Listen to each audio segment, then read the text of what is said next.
ભારત સાથે જણાવવાનું કે પાલનપુર નિયરેસ્ટમાં આવેલી ઘણી કંપનીઓ છે, જેમ કે અમે અત્યારે ગામવાસીઓ દ્વારા 3 કંપની અલગ અલગ વિઝિટ કરી છે, જેમાં એક કંપની જે એઝોડાઇઝ કેમિકલ બનાવે છે જે પાલનપુર ગામના પાડેરા આવી છે, જેની અંદર કંપનીનું નામ છે નિયોપોલિક। બીજી જે સેકન્ડ કંપની અમે વિઝિટ કરી છે એક જેએસએલ કરીને કંપની છે, જે લોખંડ જેએમડી કંપની છે, જે લોખંડની પ્રોડક્ટ બનાવે છે, જેની અંદર રીટીઓનો યુઝ કરી અને બોઇલરની અંદર યુઝ કરવામાં આવે છે, જેના દ્વારા બ્લેક જે કણ જે છે તે કાર્બનિક કરીને છે ને ગામમાં પ્રસારવામાં આવે છે। અને ત્રીજી એક અમે જે કંપની મેં વિઝિટ કરી છે સાગર મિક્સ પ્રાઇવેટ લિમિટેડ, જે પ્લોટ નંબર 113 માં આવી છે, બરાબર। તેમાં યાર્ડના જે રિબીનો બનાવવામાં આવે છે તેમાં સેમ કન્ડિશનમાં જોવામાં આવે છે તો બ્લેક કોલ્સીઓનો યુઝ કરવામાં આવે છે, જેના કારણે ઘણા ટાઈમોથી ગામજનોને ઘણું નુકસાન થાય છે, જેના કારણે કેન્સરની બીમારીઓમાં ઘણા લોકો આ વર્ષના નવા કેસોમાં વધારો થયો છે, બરાબર। પ્લસ દિલ્હીની વાત કરું તો દિવસમાં દરેક લેડીઝોએ ઘરમાં 1 થી 3 વાર ઘરને સાફ સફાઈ કરવામાં આવે છે। ઘરની ગાડીની વાત કરું તો ગાડી આજે સર્વિસ કરવામાં આવે છે અને બીજા દિવસે સેમ કન્ડિશન ગાડીઓની એ કન્ડિશનમાં થઈ ગઈ છે, જેના કારણે લોકો કંટાળી ગયા છે। એના માટે આજે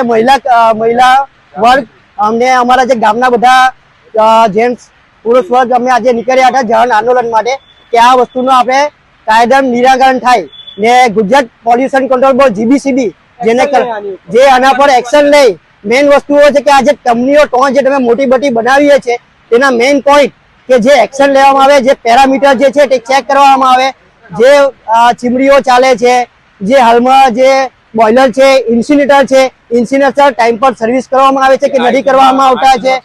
આઈ ઝોનમાં છે કે નથી, બધી ફેક્ટરીઓને લીગલી લાયસન્સ આપ્યા છે કે નથી, એક એક પુરાવા એનો પર્ટિક્યુલર ચેક કરવામાં આવે। કારણ કે તમને ખબર છે કે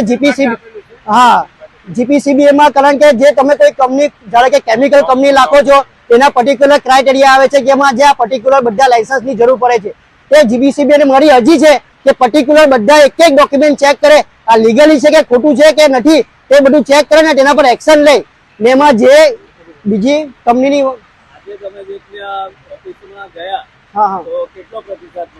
સાહેબ પ્રતિસાદમાં વાત કરું તો કોઈ છે નથી, બધા એમ જ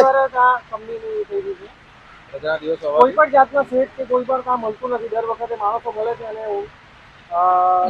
અમે આગળ બી 1-2 વાર અહીંયા આવ્યા તો સેટ લોકો આવે એટલે ગેટ બંધ કરી દે વોચમેન, સેટ ત્યાંથી બરોબર બહાર નીકળી જાય છે। અમે આગળ બી 2-3 વાર ઇન્ક્વાયરી કરી છે પણ સેટ મળે નહીં અમને। આની બધી તમે લેટરથી જાણ તો હા, અમે મામલતદાર કમિશનર બધા જાણ કરી છે, કોઈ એનો 2000 આની વાત કરો તો 2020 થી અમે કન્ટિન્યુ ફોલોઅપ કરીએ છીએ, પણ આજ સુધીમાં કઈ આનું સોલ્યુશન નથી। લેખિત અરજી પણ બહુ આપી છે, જીપીસીબી માં પણ આપી છે, પણ કોઈ સોલ્યુશન નથી। ખાલી પેલું કેવું કે અમારે આંદોલન કરીએ છીએ, 2 દિવસ જાય છે, કંપનીમાં માલિકો મળતા છે નથી, રજા કે છે બહાર છે એવું કરીને કરીએ, આજ સુધી કઈ સોલ્યુશન નથી આવ્યું। તો બધાને રિક્વેસ્ટ છે કે આ વસ્તુનું સોલ્યુશન પ્રાયોરિટી બેઝ પર લાવે, કંપનીમાં સેફ્ટી ઓડિટ કરાવો, આ બધી વસ્તુ કેવી રીતે છે લીગલી પ્રદૂષણ માટે જે ઇન્સિડન્ટમાં તમે જે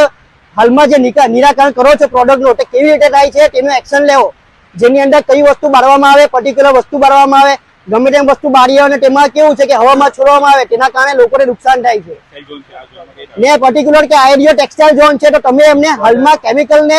પરમિશન કયા હિસાબે આપી છે? મારી વસ્તુ મેઇન વસ્તુ આ છે, ટેક્સટાઇલ એરિયો છે, તમે આ બધી આજુબાજુની કંપની વિઝિટ કરો તો તમને બધા ટેક્સટાઇલના એરિયા જોવા મળશે। તો અમારી એ જોડે બોઇલર ચાલે છે, હેઝાર્ડસ કેમિકલ, હવે પાલનપુર ગામના પાડે તમે હેઝાર્ડસ કેમિકલ કયા હિસાબે પરમિશન આપી શકો ગામના માટે? હેઝાર્ડસ કેમિકલનો મતલબ તમને ખબર છે કેટલું વસ્તુ નુકસાનકારક છે?